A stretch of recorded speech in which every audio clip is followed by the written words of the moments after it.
ipapakita ko sa inyo dahil na-evolve ko na po si Berking.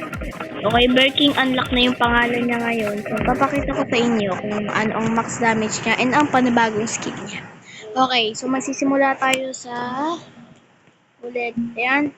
Magsisimula tayo sa Otherworldly Barrage. Okay, 1k damage yan guys. And next, Otherworldly Slam. Okay, full AOE siya. Teka lang guys. Upgrade ko lang itong secret para meron tayo pang depensa kung sakaling makatak. Okay. Okay guys. So ito na. Nilagay ko yung damage din natin dun sa lalagay na natin sa last. Ayan. So meron agad siyang 3k damage in upgrade.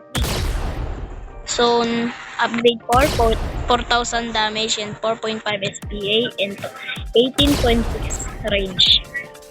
Leo yan guys, dalawang upgrade lang. Ay hindi, mga tatlo siguro. Okay. So next naman natin ay Charge Storm. Hindi ko alam niya itong mga to. So skip na tayo dyan. So Otherworldly Tackle. Hindi alam niyo na rin yan. At ito yung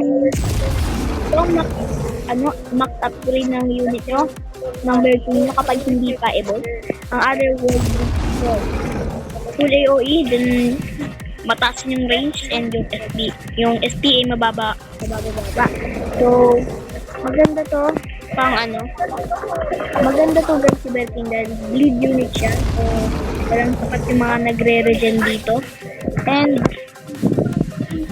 And papapera muna ako guys. Babalik ako pag na meron ako mga 50k. Hindi.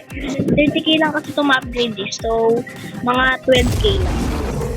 Okay guys, lumampas na nga tayo. Naging 26k na pero okay lang yan. Oh my god. Meron na tayong Otherworldly Charge Force. Let's go. Okay, fully roll. And, oh my god. Wow! Ang laki ng sakot niya guys. Ang ganda! 18k damage! Oh my goodness! Let's go! Ganda na nakuha natin. Then, ilan ang pwede nating ilagay? Okay, 4. Meron kasing isa dito, Berking lang. Okay, napakaganda talaga ng Berking guys. Kung ako sa inyo, kunin nyo na to. Malay mo, sa next mga update, mawawala na to, magkakaroon ng bagong meta. Hindi na to guys. Kaya kung ako sa inyo, kunin nyo na to, napakaganda.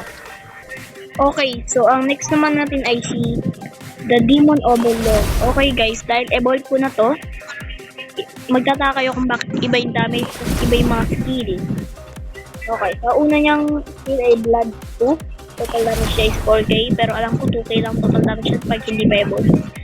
So, Blood Barrage. So guys, itong secret na to, madali lang siya makuha. Siya ang pinakamadaling makuha ang secret sa game. At bleed unit siya. Bleed unit siya guys. Bleed unit. Okay. Blood Punishment. Okay guys. Ito siya, Blood Punishment.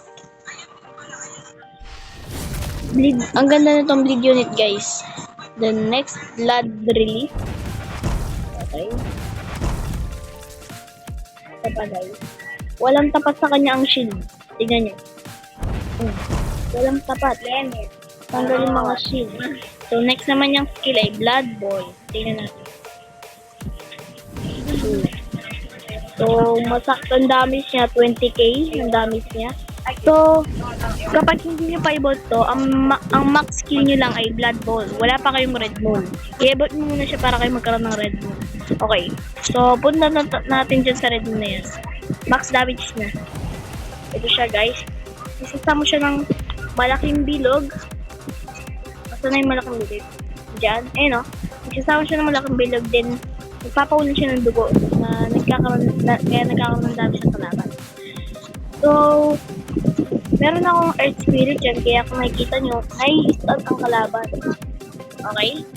And Bullseye. Kaya 48, 46 yung range. Okay guys. So, yun lang nga pala. Mga kapapap. At, sige na. Subscribe nyo na ako. Kailangan ko nung subscribe. At nagpapakita ko ng mga video. Bye-bye!